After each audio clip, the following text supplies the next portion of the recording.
Good day, and thank y'all for joining us one more time. 8020, James and I in this guy.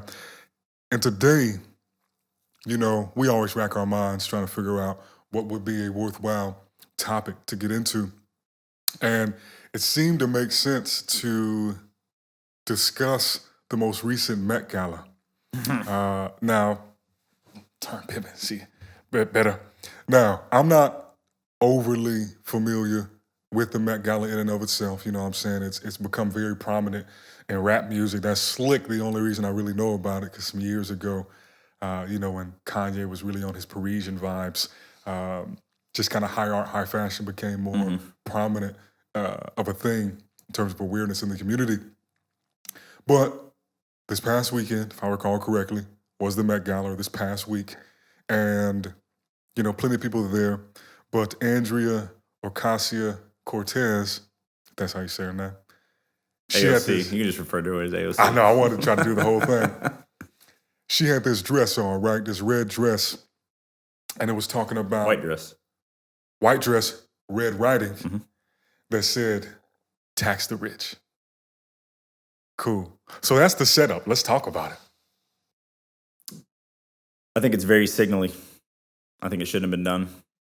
I think it's quite interesting, the hypocrisy that is just at the forefront of being at the Met Gala where tickets are $30,000, tables are over $200,000, your dress is stupendously expensive, and it says tax the rich while you hang out with the rich people. While you're also an individual that for the last 18 months, maybe 24 months, has spouted your mouth off about mask, and there's no mask to be found on you, AOC. There's no mask to be found on you. Rules for thee, not for me. Now, coming into this, I made a promise that I would try to balance this conversation out because I have my own thoughts and feelings. But I want to pull at the thread of a statement you made earlier before we got into this about what probably would have actually been a better message to have on that dress. Would you let the people know what you had suggested? Yeah, I mean, a lot of things and the way that we think, a lot of things in life, it's perspective, right? We've talked about that many times. I'm sure many of you that are listening, watching, that are watching this on IG or whatever, would agree that perspective is everything. There's also in conversation a way to frame things. You can say the exact same thing, just like 2 + 2 is 4, 5 - 1 is 4. But which one's right? Well, they both equal 4. I mean, what's the question? I think that's more so what you should be asking. What's the question? Because both of those answers equal 4. So just the same, tax the rich. Interesting. I think that another way that could have been said is if it was truly to be impactful for doing seemingly what she's talking about and what she spouts off about all the time and the wealth disparity in the United States. Something that could have been said just a little bit different would have been help the poor. So here's why I think she did not say that, right? It's because even though that's the sentiment and one could say that if the end goal is the more important thing, then maybe focus on the end goal if you're going to amplify a message. That being where help the poor comes into place, because if that's the ultimate end goal and that's the thing you want to amplify, then go ahead and do that. But if I were to guess, the reason she went the tax the rich route was because many people, not just her, but obviously many in her constituency, many of her believers, of her followers, because I do think she has a bit of a deity-esque following in the way that she's exalted in a lot of ways. Whether Absolutely. that be because of her actual mission or because she's a woman or because people identify with her, just given all these different boxes of diversity that one could check when looking at who she is. A lot of these people believe that the best route, the most expedient route towards helping the poor is by taxing the rich. But who are the rich? AOC makes $174,000. Who are the rich? Are we talking about Amazon, who pays oodles of tax? Just not the type of tax that people can cherry pick and say that Amazon pays none of? Because they don't. They don't pay a certain type of tax. Absolutely, they do not. Who's the rich? Is 174 not rich? Who's rich? Definitions, right? That's tough because from what we were looking at earlier, that 174 puts her in the top 5% of earners in the United States. And if you make over $1 million, that puts you in the top 1%. Now, obviously, it should be acknowledged that the 174 is simply her salary. So that's just what's going to clear her bank account each month or however the hell the government pays it out. But I worked at UGA, and if it's still a government disbursement, it is twice a month. Matter of fact, once a month. Anyhow, that's at a base layer. Who knows how much she might be making from endorsements, from book deals, from speaking engagements. Podcasts, anything like that. Any of that, right? But I think for people like her, a lot of times the people will throw that 175 to, I forget what the upper ceiling of that number is, maybe it's like 3 something, 4 something, 5 something, but they'll actually group that with the middle class on paper. To be a man or a woman of the people? Bullshit. Yeah, because if we just keep it a G, I never really understood that idea of this middle class, not necessarily the idea, but the reality of who falls into the middle class. I remember it may have been in elementary or middle school, and we were talking about those numbers, and somebody described what middle class was. They were saying the film middle class, and I just balked like, you out your goddamn mind, y'all rich. You know, because this also comes from somebody who's in a household making less than, 40, 50 grand a year. So, which is where a large swath of the people in this country reside, and that's still far above most people in the world. I think the average, it's a real low number in terms of what the average wage a year is for most people around the world. I think it's less than like $5,000.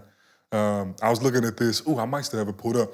I was pulling some sources in for the book, and there was this crazy graphic that was displaying how much money the Fed printed last year. And it was part of that, they were referencing how much most people on Earth, on average, make a year. And it was definitely less than, I want to say it was less than 10,000 a year is what the average person around the world makes annually. So obviously you're pulling both extremes there. But median income around the world, 2013 data from Gala, median household income worldwide is $9,733. Boom, slid right under. It's probably pushing the 10K off of inflation. But yeah, man, it's interesting because on one hand too, I said I was gonna be devil's advocate. This should be hard. I disagree with something. Being at that stage, right? It's also interesting because who's really paying attention to the Met Gala? All the people that will never have the capability to tax the rich because they don't even make enough money because they're sucking on the thumb that is the media that is watching everyone that is rich. Do you think? Because in my mind, I'm thinking that it might actually be the opposite. The higher end people are what? Do you think Joe Bob, who works a fucking forklift, is worried about the Met Gala? I think he even knows that he knows who the Mets are. He may not know what the Met Gala is. Yeah, I don't think that it's the technical workers. I don't think it's the 2-year associate degree individuals that are doing it. I think it's the 4-year degree that went to state schools, that went to Ivy Leagues, that went other places that are working. They're not dead-end jobs. They're working for EY. They're working in finance. They're working in real estate. They're making 50 to 80, 90K. Yeah, and they're blowing most of it on car payments and where they live. But they're doing that, and they're also the ones that are sitting there live tweeting from Met Gala, from the VH1 Awards, from MTV Awards, from all of this stuff. They're soaking in pop culture, and I would say less than 5% of them are even journalists. Yeah, okay. I can get behind that. I can agree with that. So then, in a way, god damn, this devil advocate shit is difficult. So in this instance, I asked that to think about the audience of who's actually even going to see that message. Because it'd be one thing to take that to the Bilderberg meeting, but at the same time, they give less than a fuck about that. So it's almost, it kind of comes back to like, what do we think the actual end result is going to be other than good PR? Because if these people aren't even in the category, is it the idea that, okay, this is a voting constituency, these people are active, they take their civic duties real seriously. They believe very, very much so that what they check off at the ballot will lead to long-term changes and solutions. So does the move have merit in that sense? Is it also good if it's positive PR for AOC? Because if she is still in the collective conscience, I feel like she fell back for a while. You know what I mean? Going into the election, not this one that just happened, but the one prior was kind of like the peak of her in collective consciousness, and then it kind of dwindled down. Well, she had someone to attack. She's not going to attack the sitting president. They sit on the same side. They're on the same wing. Like, that doesn't make any sense. I think that it's interesting that she would do that. Now, I am not naive to think that this was to actually help anyone but herself. I'm not naive to think that, she would do this and smirk and smile while all of her, let's call them servants, but they're assistants. Let's call them servants. All of them in all black wearing masks. Why are they all wearing masks? Why are they off to the side? Why are they holding onto the trail of your dress? Why are you there without a mask on if COVID is ravaging the United States? But I think that goes back to its hypocrisy. But I really think, regardless, that AOC doing that just further increases the divide for people that are ideologues for either party. Because I think that there's very few people that truly sit in a place where they're more apolitical and they're more critical thinking. Because I think that there's ideology that like, people vote party these days and have for a while. Yeah, long time. War on terror, et cetera, et cetera. People vote party. People vote not for what's best for them. They've been sold that they just need to support their party, even if they don't agree with 72% of what's going on, because it's their party. And if their party is there, they'll be more good than bad. Yeah. I think that comes back to people really not thinking for themselves at all. But she got a hell of a lot of PR. She's been trending on Twitter for this for a week and a half. We sitting here in this motherfucker talking about it. Yeah. I think it kind of raises the question, what can we do? What is our responsibility? Is it to criticize a publicity stunt that maybe if we were in the same position, we might have taken from a different angle? But you give me a ticket to the Met Gala, you bet your ass I'm going to pull something and make news. So, can I hate her for that? No. But do I think that that's necessarily well placed? No, I think it's more funny. When I saw it, I started laughing. She's wearing a dress that's ridiculously expensive as well. Which you probably got for free. Yeah, it's probably an endorsement. But, regardless, I think that she's got the hill that she's trying to die on out there. She's always talking about, anti-conservative, we're doing this, we need to care for people, we need to do da-da-da-da-da-da-da-da. But, I think that she just toes the party line, just like Ted Cruz does for the Republicans, just like Donald Trump did for the Republicans. Although, what's interesting is him and Biden, both, these last two presidents, have flip-flopped on so many issues that people obviously don't even realize that are the antithesis of the party that they currently subscribe to. So that's quite interesting. But hey, AOC can do whatever the hell AOC wants to do. Yeah. I didn't elect her. I wouldn't elect her. I don't live in New York. I could care less. Except for that, no, you got my attention. Nice little publicity stunt. Sounds like you took a line out of either 48 Laws of Power or Trust Me, I'm Lying by Ryan Holiday. She is a politician now. That is true. Rhetoric is the bedrock through and through of politics. And how did AOC get into politics from being a bartender some 18 months prior to being in politics? Idea. If I were to guess and sound like a conspiracy theorist, I would say that, these organizations, these three-letter entities, they have copious amounts of data on people and psych profiles, and they kind of comb through things, and every now and again they see an opportunity, they see a light in somebody. Yep. It's kind of like the white rose in Mr. Robot, seeing that there's a couple of pieces on the chessboard that if they just nudge the right way could really pop. Some people call it being placed, some people call it being tapped, being selected. In music industry they call it being a plant. But I think if somebody has the right background experience, You see that their opinions or their algorithms are signaling certain virtues that they like to espouse. And it doesn't hurt if somebody on paper looks qualified by having another piece of paper that says that they're qualified for something. Because at the end of the day, politics is always about optics. And so you need the right blend of that.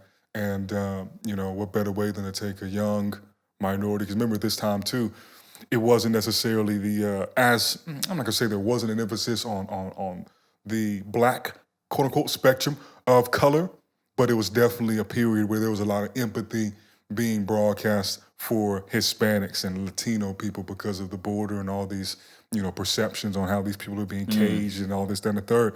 So it's like, cool, we already know, let's push her right now. We'll placate with the black folks by putting this, caramel vice president in office. But for right now, Who locked up more black people than anyone ever has? so, it's like we must keep in mind that politics is a game that never ends, I mean, it's the chessboard, and it's got an infinite timeline. It's kind of like karma. As long as there's government entities, there's going to be politics, and everyone's playing the long game. The individuals that are in power are not the ones sitting talking to us on the TV. Absolutely not. Oh, man.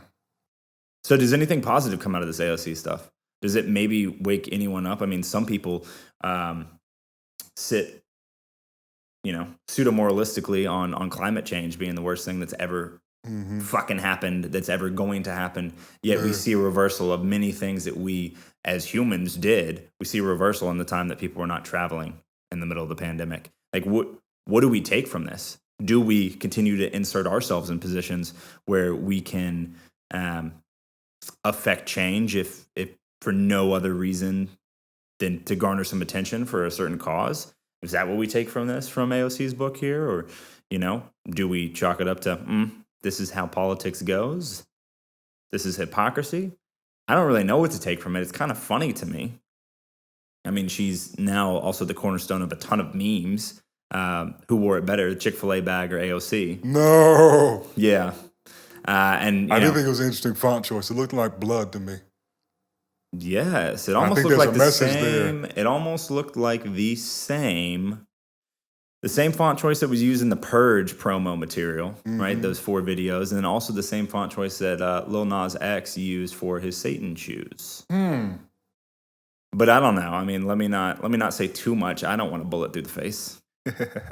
Nah, man. These days it's too many other people who peep this shit. It's not like, this stuff's a secret these days. Subliminal messaging, meme magic, all this stuff is very, very real. Chaos magic, and I think that's really what's at play here, because regardless, it's an egregor, right? It's a thought form that can then take on a life of its own because it siphons energy from those who hear about it, who see it, whose awareness it is placed in front of.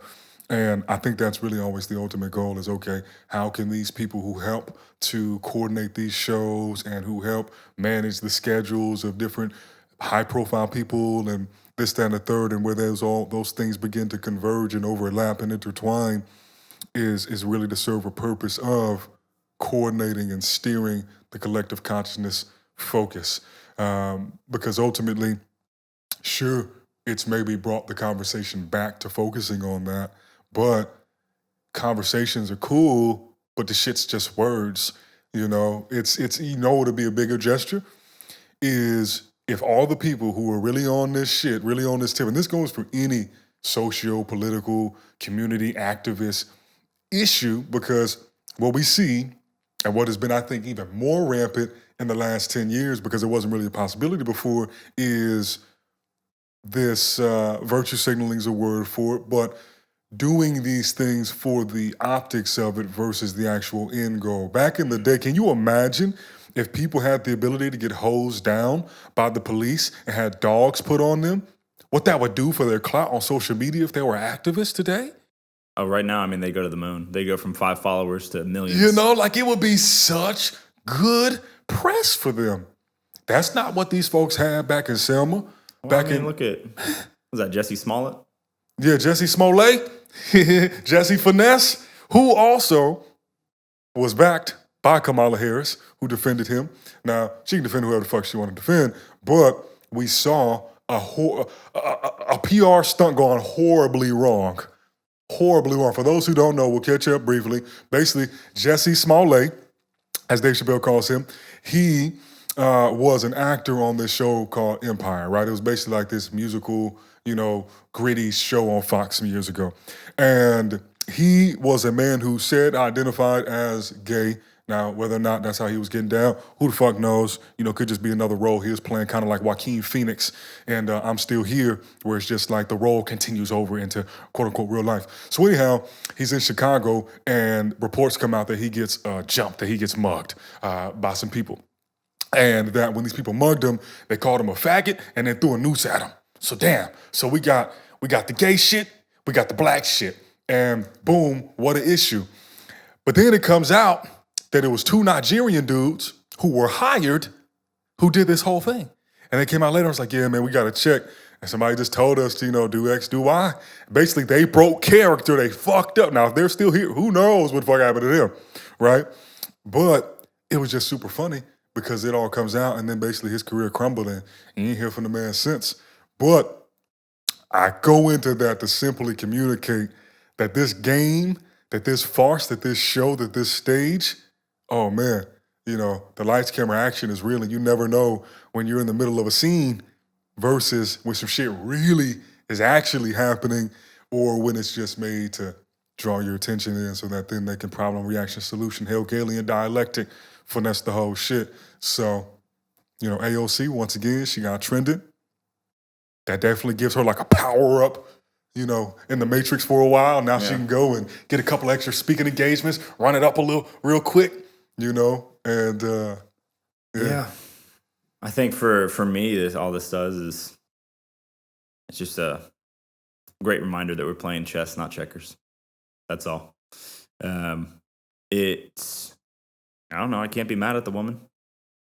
I think she's virtue signaling out her damn ass. But, well, do what you want to do, In a different life, I would be angry, but I don't just blanketly subscribe to what I'm told to care about and to not care about. So, hey, you went to Met Gala? I would like to go to the Met Gala.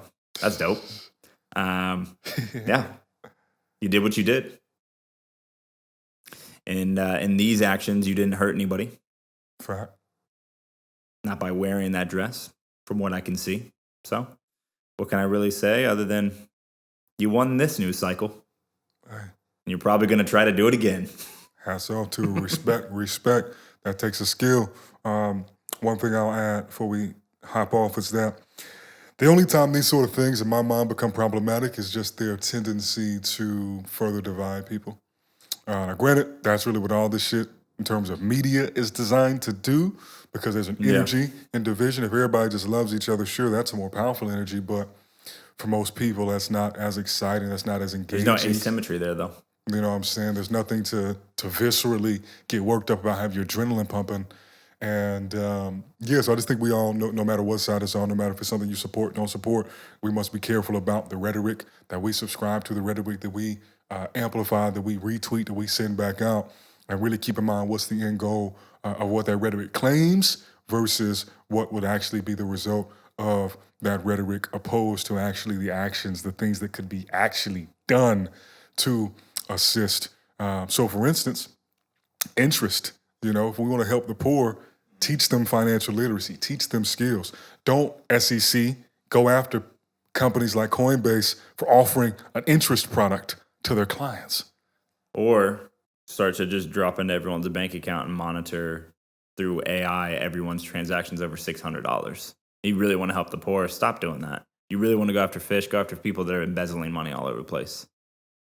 Maybe some of these hedge funds that's out here, finessing dark pools and selling shares and buying shit that doesn't exist and really fucking with the financial system. But obviously that's a conversation for another day. Those things can become more technical in nature of the discussion. But we appreciate y'all's time. We thank y'all for being here with us today. And as always, you can find this episode on YouTube, on Instagram, and on most platforms that host podcasts. And if you think you might have something to bring to the table in terms of conversation. You may know somebody. Please feel free to reach out to either of us through any of those channels or in our email. The one for 8020 is blessings@8020.life. So you can hit us up there because we're looking to get perused and get schmoozing with you good folks out there and have some good interviews, some good conversations. So anyhow, we appreciate y'all's time and we'll see y'all real soon. Peace. Peace.